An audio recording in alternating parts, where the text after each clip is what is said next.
Firstly, welcome everyone to the U.S. Consulate Sydney's Diplomacy Delivered event, Influencing the Narrative edition. For those who have just jumped on, please do go ahead and let us know where you're calling from over in the chat box. My name is Bear, and I serve as the head of development for the NGO Shelterbox Australia, and I'm also a youth advisory counselor at the U.S. Consulate in Sydney, and I'm a third-year economics and computer science student at the University of Sydney. Today we're meeting to discuss how the Chinese government mobilizes students and the media to advance its own foreign policy objectives. We're joined by Samantha Custer, Director of Public Policy at AidData. AidData is a research lab at William & Mary that equips policymakers and practitioners with better evidence to improve how sustainable development investments are targeted, monitored, and evaluated. Just some brief housekeeping. Everyone is automatically put on mute at the moment, and Samantha will soon deliver a presentation for everyone. And then after that, we'll jump into a live Q&A session. If you do have a question and you want to speak, raise your hand through Zoom and we'll call on you, or you can type it in the Q&A box. Please also do remember to upvote any questions that you want to really badly be answered. A brief bio on Samantha. Samantha's the Director of Public Policy Analysis at AidData, a research lab based at the College of William & Mary, which produces insightful international affairs analysis that's academically rigorous and policy relevant. A driving motivation for her work is to find new ways to quantify concepts, activities, and trends that are historically opaque or difficult to measure. Her research focuses on topics such as quantifying China's public diplomacy and economic statecraft, measuring perceptions of development partners, and assessing external influence in domestic policy from energy dependence and foreign direct investment to closing civic space and media partnerships. Please remember that if you do have a question, raise your hand or you can type it in the Q&A box. And now I'm going to pass it over to Donald Maynard, Head of Public Affairs at the U.S. Consulate in Sydney. Hey, thanks very much, Bear, and thank you, Samantha Custer, Professor Custer, for joining us today to talk about the findings and the research done by the AidData team at the College of William & Mary. My name is Donald Maynard. I'm the Head of Public Affairs at the United States Consulate here in Sydney. If you're watching on screen, that is not a green screen background. That is Sydney out of my window right now. This is probably the best job in the United States government and certainly one of the better views in the United States government. Just to start out with today's webinar, a couple of points. The research done by AidData at the College of William & Mary is research that was funded by the Department of State. And if you ask why we funded this research, it's because we, as the department working around the world, were recognizing what we thought anecdotally was a preponderance of influence by the People's Republic of China, both on university campuses, in newsrooms, and also through official aid and other mechanisms. And what we wanted to do was make sure that we weren't relying on anecdotal evidence, but we were actually looking at empirical evidence. And so we went to the AidData team at the College of William & Mary and asked if they could dig into this and come back to us with their findings. And I think that's what Samantha is going to be presenting to you today. I do see, and one disclaimer, I'm the only person on this webinar who speaks for the United States government. Both Bear and Samantha are speaking in their own capacity and don't necessarily represent the views of the United States government. That's one of the things that we do when we bring speakers on is we give them the free rein to say what they think and what they have found. Thanks very much for all of the people who have dialed in today. I see quite a few names that I recognize, alumni of our exchange programs. Thanks for joining. I see people from academia, both students and from the faculty side. So we have a good mix of people on the webinar today. This is also being streamed live on Facebook, and you'll be able to go back later and watch the video on Facebook if you would like. And I think that is about all. I am going to turn back to Bear. I'm hoping those of you who are in as attendees will think of questions, observations, comments, because after Samantha gives her presentation, and we really want to have a lively dialogue. And so I invite you to think while she's presenting and come back with some questions or observations. And with no further ado, I pass back to you, Bear. Fantastic. Thanks so much, Donald. I just want to affirm that, please, if you do have questions, type them in the chat box or use the Zoom hand up feature and we'll call on you eventually. We'll be able to have a really good conversation about this. And with all that done, I'm going to pass it on to Samantha, who will present the AidData report, Influencing the Narrative, how the Chinese government mobilizes students and media to burnish its image. Wonderful. Thank you so much, Bear, for moderating today's event, and to the U.S. Consulate for hosting me, and to all of you for participating and sharing your thoughts and views from Australia. So as Bear and Donald alluded to, I work for an organization called AidData. And we are known for producing data, tools, and research to track who is funding what, where, and to what effect around the world. And so that's really what we're known for. And this report is actually very much in keeping with that. And so before I dive into some of the empirical data and the findings from the report, I want to give you some context for how it came into being. So we know that Chinese leaders have long argued that the People's Republic of China should leverage its resources, culture, language, media, people, money, to advance its national interests and counter negative reactions to its growing economic and military might. It's important to underscore that this is no unfunded mandate. President Xi Jinping doubled the Ministry of Foreign Affairs budget in just 6 years in an effort to amplify Beijing's bid to sway popular opinion and leader behavior in countries around the world. And yet, perhaps as is unsurprising to us, Beijing's moves to consolidate, expand, and professionalize its public diplomacy efforts have been met with enthusiasm in some quarters and vocal resistance in others. I would argue that nowhere is this tension felt more strongly than among its closest neighbors, the 25 countries of the East Asian Pacific that are the focus of today's event and this report. There's been ample speculation in the media and policy community about the means, the motives, and the downstream influence of Beijing's quote-unquote charm offensive. But as Donald alluded to, there's relatively little hard evidence available to separate myth from fact. And so over the last 2 years, AidData has undertaken extensive qualitative and quantitative research to take a step forward in closing this data gap. So to that end, we produced 2 publicly available reports and a dashboard on the reach and influence of Beijing's public diplomacy across the region. The first report, Ties That Bind, quantified several aspects of Beijing's public diplomacy toolkit, from its high visibility financial diplomacy and elite visits to broader-based efforts such as Confucius Institutes and sister cities. The second report, Influencing the Narrative, offers more in-depth coverage, particularly on student exchange, international broadcasting, and efforts to cultivate sympathetic media outlets across the region. And so while I'll be focusing today primarily on the findings from this second report on media and students, I'm also happy to answer questions about any of the other public diplomacy tools in the Q&A. And so with that, why don't we get into the real meat and the fun parts of this research. So let's start by looking at Beijing's media megaphone, so its international broadcasting efforts. And we know that China has a very large and diverse apparatus of state-run media actors across television, print, and radio. It's also increasingly consolidated this with the formation of Voice of China, which merged several different media organs. But it's important to say that not all countries get the same composition or size footprint from China's international broadcasting. So you can see at the top of the screen in table 2 that Australia is an example of a country that receives a relatively diverse mix of media tools across television, television and print media, but not necessarily radio.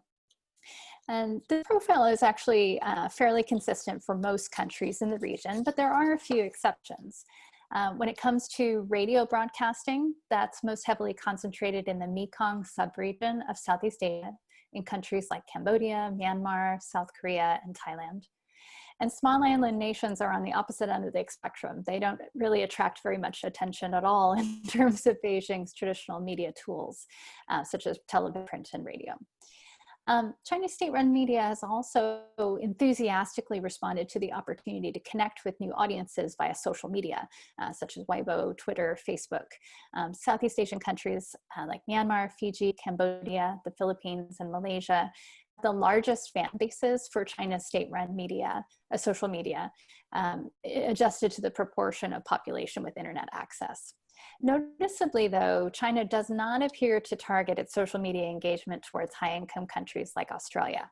And so we'll actually talk about some other tools that are much more in focus in Australia moving forward. So, you know, Beijing's media megaphone is quite large, and there's many faces to it, but they all speak with one voice. And so we actually looked at this to understand the substantive focus of China's international broadcasters on Twitter.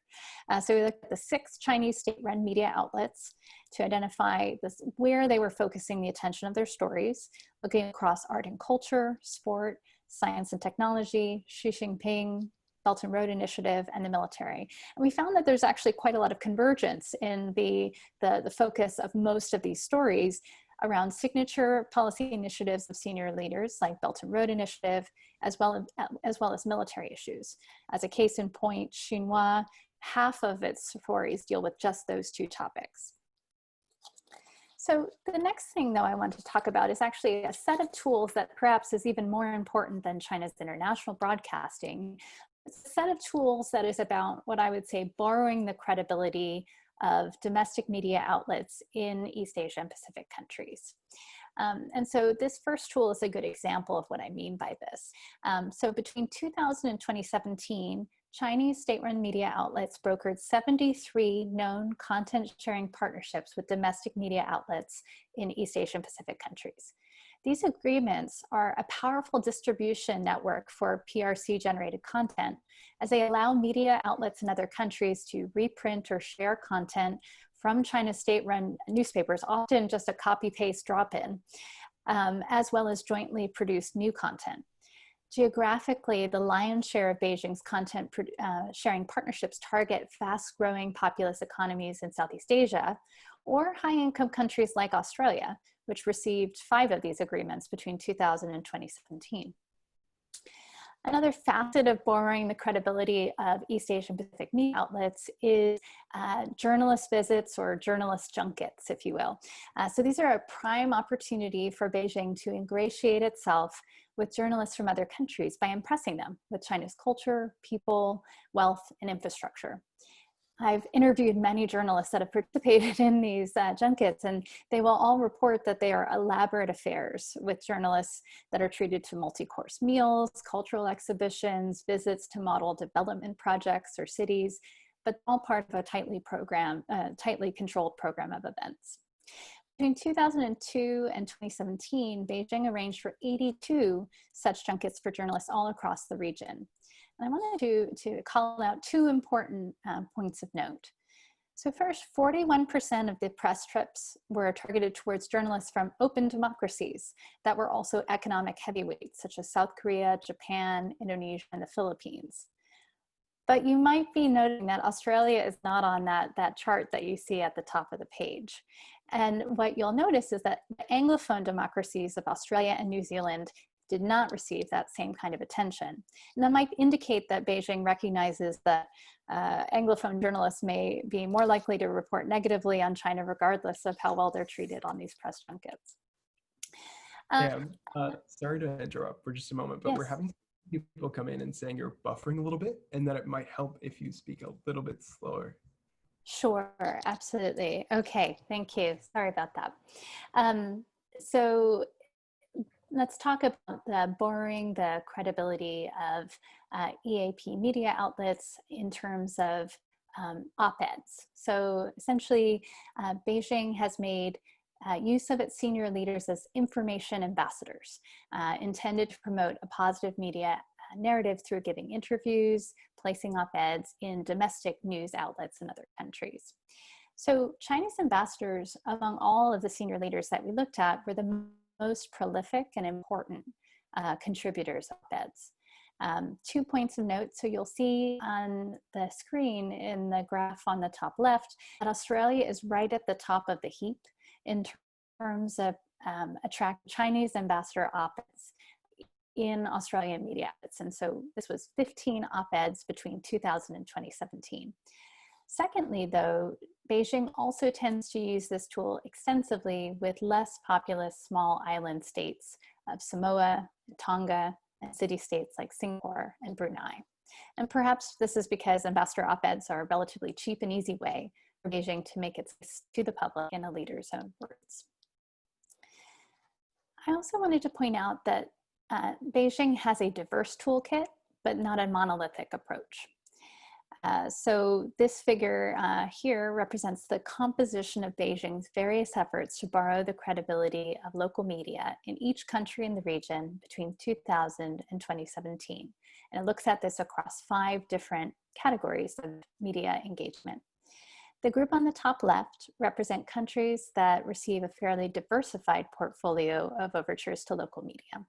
Australia is part of this group, though admittedly the PRC's efforts towards Australia are much more heavily weighted towards ambassador op-eds and media partnerships.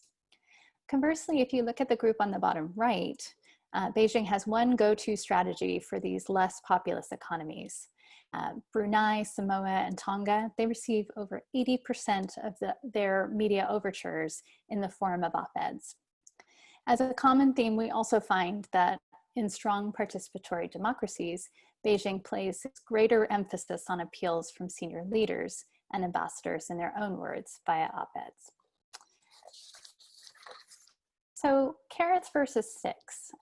We find that the PRC uses access credentials, ad revenues, and visas as carrots for the compliant or sticks for those that are not. So while we lack quantitative evidence at scale in this area, there are a few broad qualitative trends that have come up through the extensive interviews that we've done across 9 Asia Pacific countries, along with additional desk research. So here are a few common sticks or malign tools. Denials of new visas or renewals of visas, harassment or physical violence, interference in reporting, denial of access credentials to cover events, verbal and financial pressure on media outlets via the threat to pull their advertising revenues. A couple of examples of this in practice. So the Chinese government prevented several accredited journalists from Australia and Papua New Guinea from covering 3 events organized by the Chinese delegation alongside the 2018 Asia Pacific Economic Cooperation Summit in Papua New Guinea. Half of the members of the Foreign Correspondents Club in China surveyed in 2017 said that they had directly experienced some form of interference, harassment, and physical violence during their reporting in China. You may recognize some of the journalists on the page here. Australian correspondents Bill Birtles and Mike Smith were expelled from China earlier this year, but they're not the only ones. The FCC reported that a record 17 foreign journalists were expelled from China in just the first half of 2020. Such coercive tactics, though, are not limited to journalists working for foreign media outlets, but also those working for China's own media outlets. And Cheng Li, who you might also recognize, an Australian citizen working in Beijing for CGTN, suddenly disappeared earlier this year after being detained by Chinese authorities under accusation of criminal activity endangering China's national security. And so, as a result of all of these tools, what are we seeing in terms of some of the reactions or the benefits for China out of this? So the first thing I would say is that for China, neutrality isn't a bad outcome, and I'll talk about 2 facets of this. So we find that the overall tone of media coverage among East Asia and Pacific domestic media outlets regarding Beijing and China has become more neutral over the last 2 decades. So you'll see on the left hand of the screen, the fact that in the early years of the 2000s, the tone of reporting on China by domestic news media was prone to wide fluctuations, with high points followed by precipitous drop-offs. There's a remarkably different story starting around 2013, which you see in the second half of the screen on the right-hand side, that Beijing has maybe not garnered positive coverage across the board, but aggregate perceptions have smoothed out to be consistently neutral. And so perhaps this isn't the ideal outcome, but this closer to neutral tone of reporting is probably preferable to Chinese leaders than the outside fluctuations in the mid-2000s. And so one might argue that perhaps China's overtures with media could be inoculating Beijing from the more extremely negative views than has been the case in the past. There's another facet of this too, and that is regard to a trend that we may be seeing regarding a chilling effect on reporting that is seen as negative or criticism about China. So we have seen indications that criticism of China's policies in domestic media in the East Asian Pacific region has become more muted over the last 2 decades. And let me give you an example of what that looks like. So to underscore this point, there has been an uptick in general human rights stories published by East Asian Pacific news outlets during recent years. But interestingly, there has not been a corresponding increase in China-specific human rights stories, which is interesting when you think about this in light of some of the very public disputes over Xinjiang, Tibet, Hong Kong, and the like. And so we're just not seeing that. And so the trend lines could suggest that China has been able to keep itself out of the media spotlight in terms of human rights, and that there's less interest or perhaps less willingness to report on China-related human rights issues. Okay, so I talked a lot about media. Let's turn to students. So China is working hard to position itself as a premier destination for international students to pursue their higher education. And to that end, Beijing has doubled down on offering scholarships to international students as an inducement to study in China. Beijing views the provision of these scholarships as a means to jumpstart interest among students from East Asian and Pacific countries, where it traditionally hasn't had a strong customer base, as opposed to passively responding to demand. In other words, we find that the number of students a country sent to study in China was negatively correlated with the volume of Chinese government-backed scholarships that they received. So in absolute terms, Mongolia, Cambodia, Indonesia, and Myanmar were the big winners in the scholarship stakes.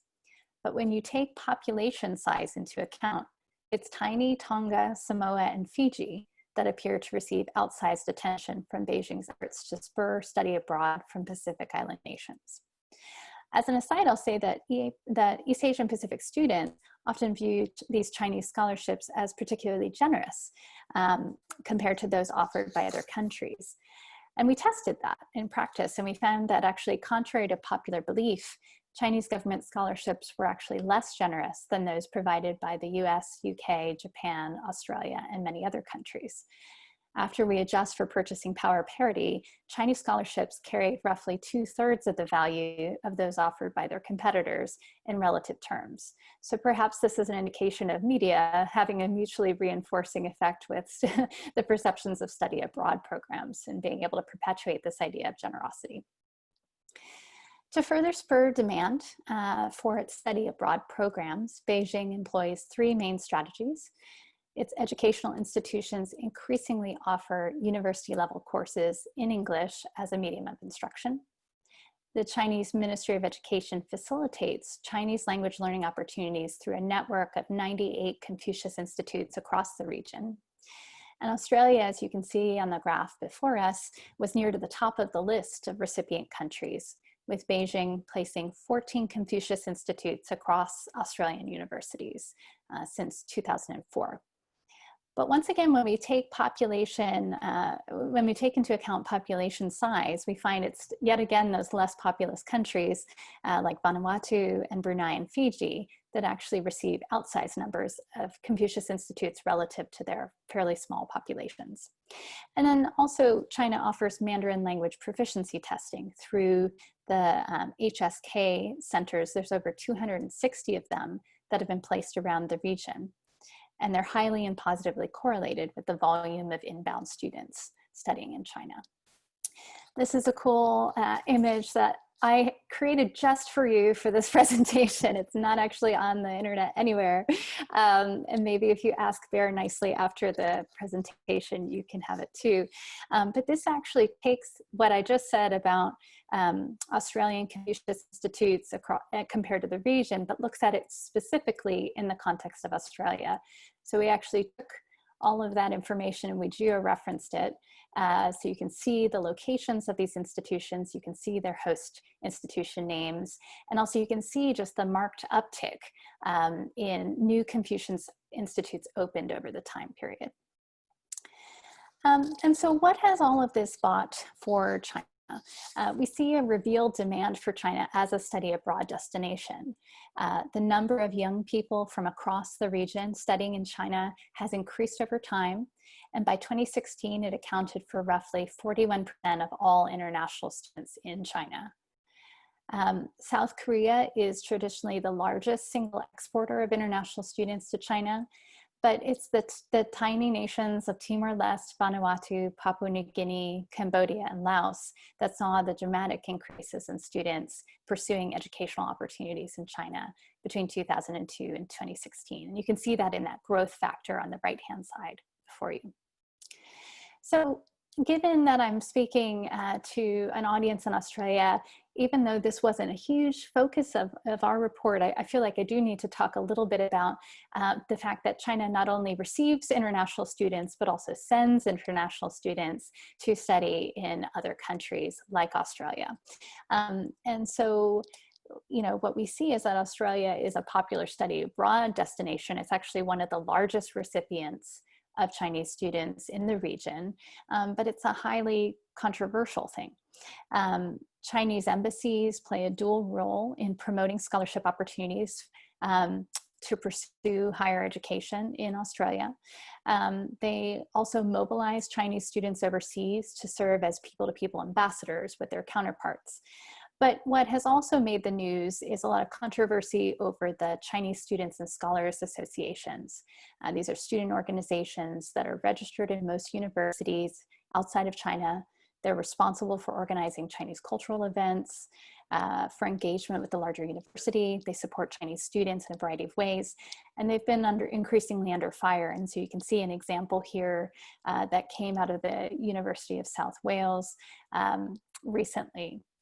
And so, you know, we recognize that actually Chinese students could be both a boon and a bust for Beijing's charm offensive. On the one hand, Chinese students are some of the best ways to humanize China in the eyes of Australians, but it also has the Achilles heel of inviting criticism if that's seen as a tool of propaganda.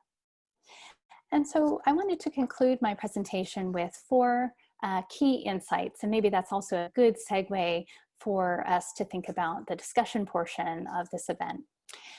So at the end of the day, you take all of these data points and you aggregate them up and you say, okay, what's most important?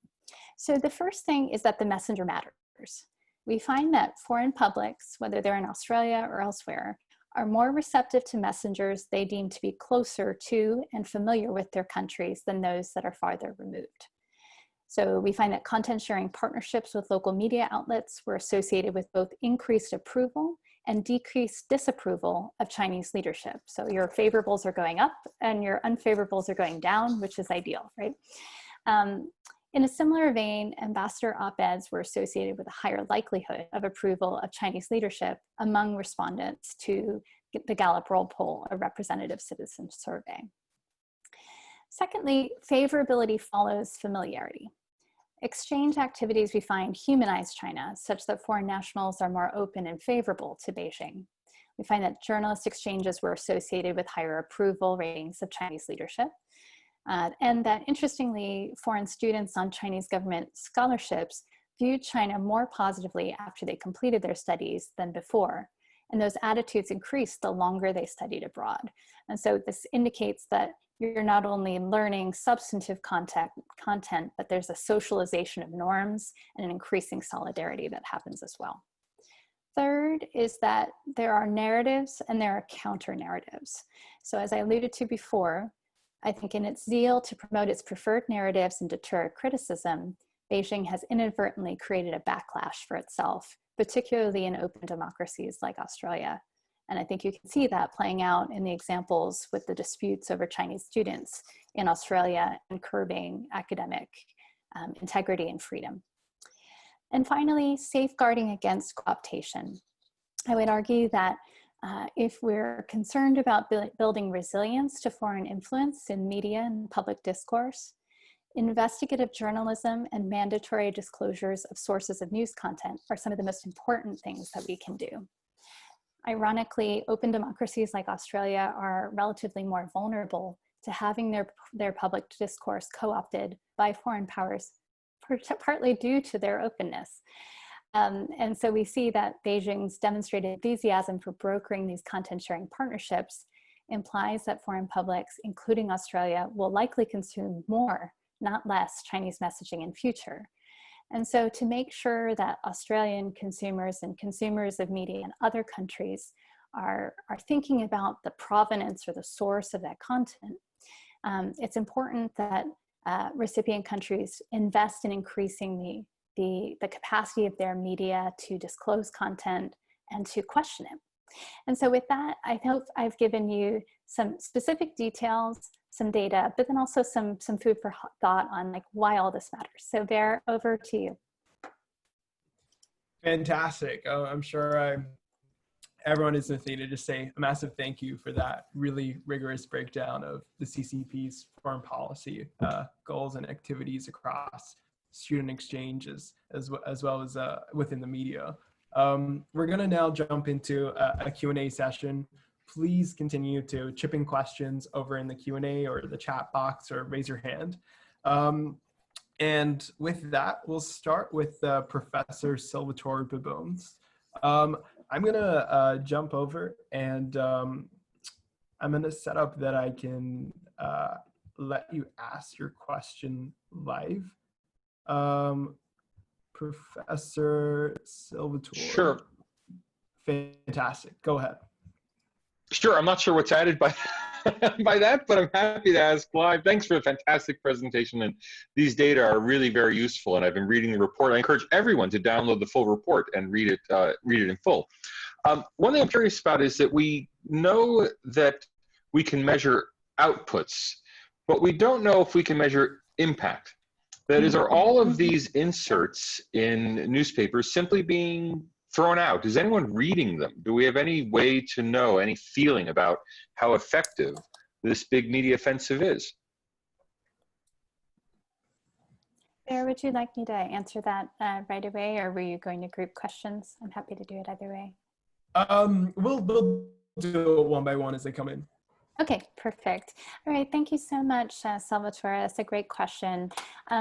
So I would say it's a mixed bag. In the two reports that we did, I mentioned that we looked at various tools of public diplomacy. And so what I would find is that not all tools of public diplomacy are equally impactful. So there is a reason I didn't talk extensively about some of the impact in this presentation. It's because I think that the media and the student exchange are more murky in terms of decisive impact. I think you can see it most clearly in terms of some of the indications on changing tone, and that happens in a lag form over time. And so we do see, I think, this chilling effect piece from a lot of the pressure on journalists and from journalist exchange efforts and the like. I think that's quite clear. But in terms of other types of impact, so I actually have seen it more prominently with some of the other tools. But I would also say that these tools are mutually reinforcing. So let me give you an example of that. In the Ties That Bind report that came before this one, we looked at China's use of financial diplomacy. So overseas development finance, kind of China being a financier of development in other countries. And, you know, if you're following the Belt and Road Initiative in the news, it would be no surprise that China is a big financier of infrastructure investment in other countries. And so we actually see quite a strong alignment between the degree to which countries receive this kind of financial diplomacy from Beijing and changes of behavior in terms of voting patterns in the UN General Assembly. And we've seen that in the East Asia Pacific, and we've seen it in Africa. We've seen it in quite a few regions. And so that's probably one of the most powerful connections we've seen. But at the same time, I think that there is a synergy with the media in that. One of the distinctive features of China's financial diplomacy, if you will, is that it's extremely well publicized. Other kind of look at this with awe, because there's always a big press conference announcing the new port or new road or the new railway, and because China has this robust international broadcasting arm that it can promote these stories, paired with these local content sharing partnerships, it gives it a huge distribution network to get the word out. And so it's partly the money provided, which helps change the mind of individual government officials, paired with the massive distribution network to capture the public's awareness. So, I mean, that's one example. I think there are other tools where you see that kind of impact, but that's probably the most poignant to me.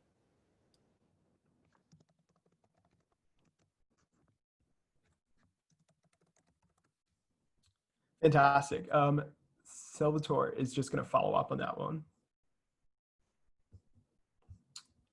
Looks like fantastic. Set him up.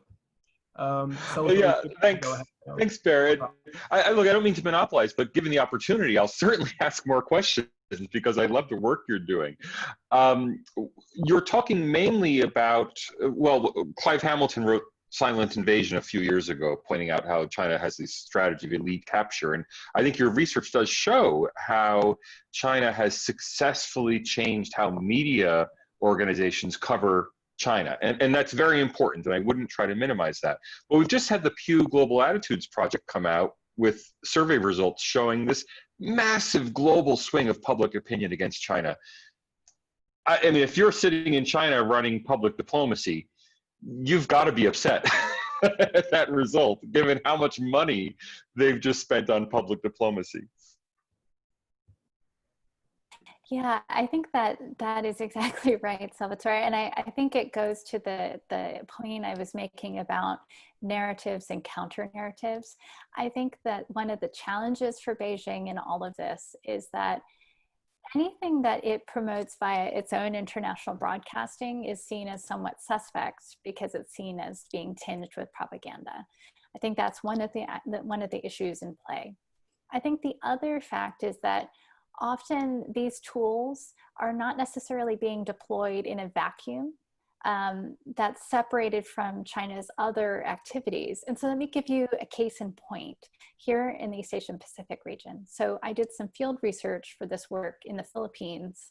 And one of the consistent themes I heard is that despite President Duterte being a big fan of President Xi Jinping, very excited about infrastructure investment, notably said, I'm not going to worry about a few rocks in the South China Sea if I can get an export destination for my bananas. This is not very popular with his own population. But citizens were up in arms about China's own incursions in its territory. And actually what you've seen over time is the effects of that in the fact that they do these social weather station surveys in the Philippines that compare levels of trust from the Filipino public with various foreign powers. Foreign powers like Australia and the US typically do quite well. China traditionally comes out quite negatively. Although I will say that even there, they've moved into neutral in recent years, but they haven't broken into positive trust. And I think that's, it's because of this like yin and yang. On the one hand, they're investing substantially in Confucius Institutes and they are providing scholarship. They're trying to do all of these showy things of generosity. But what people remember is, Chinese fishing vessels or Chinese naval vessels, encroaching on their borders. And so I think that is like part of the challenge for China is like, they've got all of these different objectives. They're not always working together. And it creates a back door for criticism. Fantastic. Thanks, Sam. I'm going to chuck it now to Prashant from Serendipity Ventures. Prashant, I'm going to allow you to speak now. You should be able to go ahead. Good day. Thanks, Bear. Thanks, Samantha. That was a great presentation. Just a question about the silence or the deafening silence from the World Islamic Community organizations such as OIC or large Islamic nations such as Indonesia in our region with regards to the treatment of the Uyghurs in Western China. There seems to be only Western liberal media and Western liberal nations that are actually bringing this issue to light, whereas it seems that the rest of the Islamic world seems to be rather quiet. So is this another example of the influence that the PRC has on various communities around the world? Thank you so much, Prashant, for that great question. I think it absolutely is an indication of this influence. And I think it picks up the theme that I raised earlier about this idea of the chilling effect. You know, sometimes it's, you know, what journalists or what governments do not say about China is equally valuable as to what they do say, right? And so, you know, I have done some extensive field research in South and Central Asia on a topic similar to this. I was in Uzbekistan and the Maldives doing extensive amounts of key informant interviews on the ground. And this question actually came up quite a few times. And, you know, in Uzbekistan, you know, the Uzbeks view the Uyghurs as brothers or, you know, as kind of, you know, familial in a way, and yet have been notoriously quiet about the treatment of the Uyghurs within China. Similarly, the Maldives being, you know, a very vocally Islamic nation has been absolutely quiet. Indonesia, I think, too, has been absolutely quiet. Malaysia as well. And so the common theme and the common hypothesis that seems to be coming out across the board is that it's a confluence of factors. So China has done quite a good job of using its tools to be mutually reinforcing here. So the financial diplomacy that I talked about, it's no mistake that China is putting an extensive amount of investment in Uzbekistan, in the Maldives, in places like Malaysia. And these are seen as big ticket, highly valuable infrastructure projects that these countries benefit from.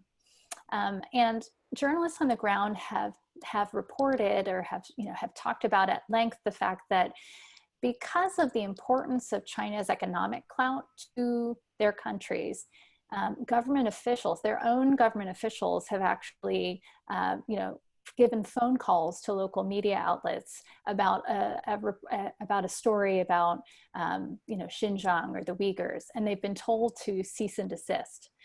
Or the government would pull, this is their own government, that they threaten to pull advertising revenue or shut down access to press credentials or events. And then you add to that the fact that the Chinese embassy is doing the same thing and calling them up and saying, hey, listen, we're going to make it difficult for you if you raise these stories. And so I think the combination of the government not really caring because they have the deal sweeteners of the financial diplomacy, plus you're creating these constraints on local media because you're creating a fear if they do speak out of a backlash. And so I think together that creates this chilling effect of just the deafening silence, which I think you're absolutely right.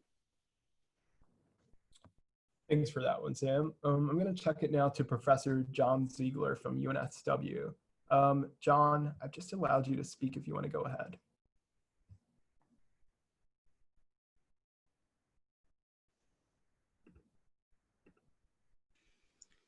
Can you hear me?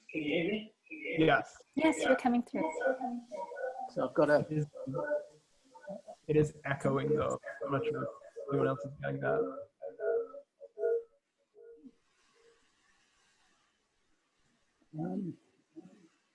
So sorry about that. No, I've got.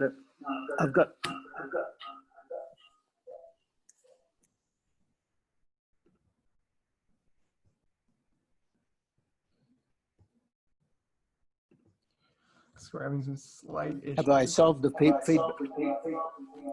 We've still got feedback from you, John. Do you want me to ask your question for you?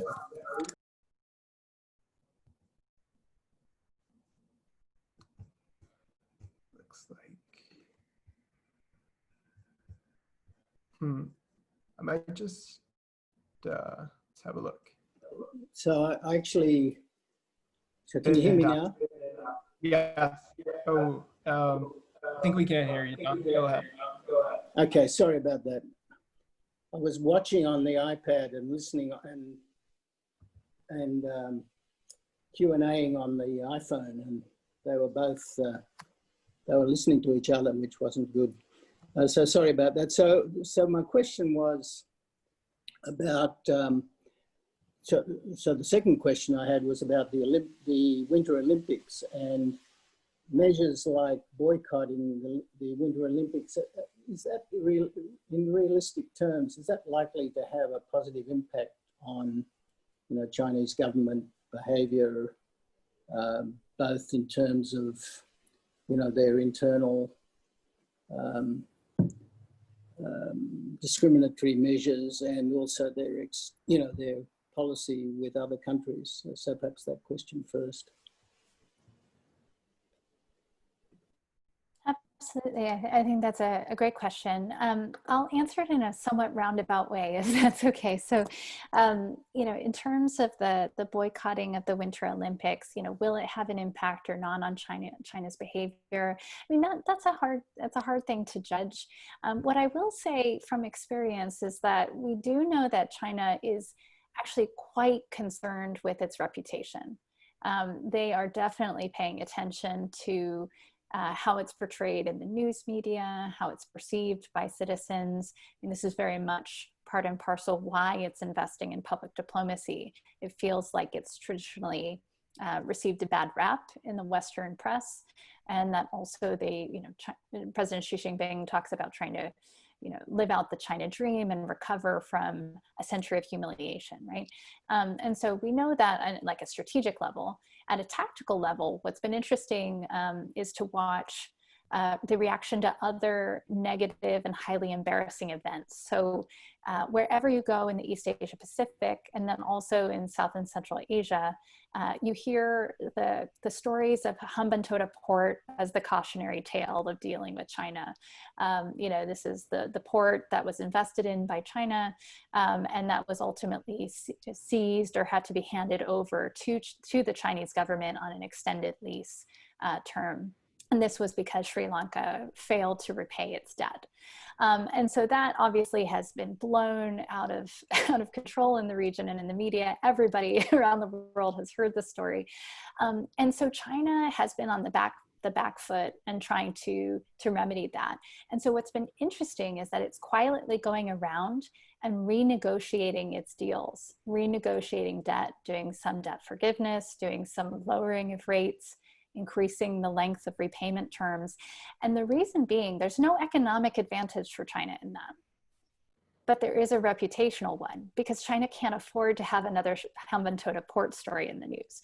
And so I guess I would use that to say, if the boycotting of the Winter Olympics makes a sufficiently large splash in the news, and that splash is negative, it is likely that Chinese officials are paying attention, and that could impact their behavior based on precedent, but we'll have to see. Fantastic, thanks, Sam. We're going to jump to Ariel Castro now, who's Martinez, who's from Young Australians in International Affairs. You should be able to speak now, Ariel. Hey, can you hear me? Yes, we can. Sweet. Thank you for the great talk. I just wanted to ask, what role does private Chinese media play in foreign markets? And if there's been a similar uptick in visibility as Chinese state media? Thank you. That is a great question. You know, I think that what is interesting about the question is that, you know, we're talking about private media, which I think takes on a slightly different tenor in the context of China, because, you know, I would argue that there's probably state-owned media and then there's state-influenced media. And it would be very rare to have a media outlet that was truly independent, in the sense that they could protect themselves and protect their independence of operation. And the reason that I say that is, you know, in the research that we did, we found evidence, you know, documentation from the Chinese government of basically a handing down to local governments and to state-owned media and all media in China. So not just the ones that were state-owned on the books, but, you know, extended to other private media as well. A list of topics that were taboo and terms that were allowable or not allowable. And the expectation was that it doesn't matter if you're officially state-owned or not. If you're a media entity in China, you are expected to follow these rules. And so I don't mean to go too far to say that there aren't,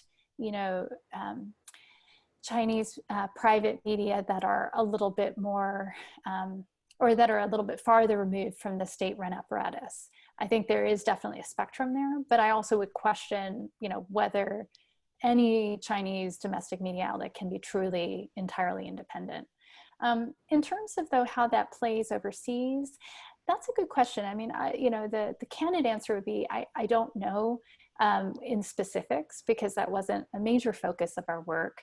I would say though that there's a perspective that Chinese media writ large, whoever the brand is associated with it though, is seen as kind of tarnished with the same brush. It's China, it's probably propaganda, we'll take it with a grain of salt. I still do think that China has much more success in terms of building, borrowing this credibility by partnering with local media, because they're not seen in the same way. The other dynamic in play though, you do see are China leveraging private media to either broker partnerships with domestic media or to buy out shares of local media. And those are kind of two entry points, I think, for influence, but that's really all I can say at this point. Cheers, Sam. We've got Sheridan now, who I've just allowed to speak, who's got a question on how this sort of relates back to Australia. Thank you. So Australia has announced that they've got a renewed focus, particularly on engagement in the South Pacific, to try and counter some of that Chinese influence on our doorstep. So just wondering what suggestions you would have for where Australia should focus to be the most effective at reducing the Chinese influence and, again, increasing the Australian influence. Yeah, thanks, Sheridan. I think that's a great question. It's actually one I'm increasingly getting asked in other countries as well. I would say that there's probably two ways that you could think about designing a strategy for Australia to curb PRC influence and maximize Australian influence. So one of those is helping Pacific Island nations build resilience. And so what do I mean by that? I mean, in the media sphere, it could be, how do you help countries build a culture and a capacity around investigative journalism? Traditionally, many low and middle income countries do not have a long history of this. And so, there is that copy paste problem that I mentioned before. I've talked to media outlets in some of these countries and they'll say, yeah, we just don't have the capacity to produce all this content locally. So we just grab something from Xinhua and we pop it in and we just roll with it. And I think that cultivating the capacity of media locally to be savvy producers and consumers of news is one. I think two, working with these governments to stoke greater transparency on the terms of the deals that they're getting in terms of China's financial diplomacy. The fact that so little of this is in the public domain means that citizens are in the dark, and that when you have large, big ticket dollar projects that are not transparent, it creates opportunities for political capture, which is bad for Australia's ability to influence, and it's also bad for the country. And so what would be good to see is working with Pacific Island nations on greater transparency, helping work with the debt management offices in these countries to be able to size up the terms of these deals and make sure they're making deals in the interest of the country.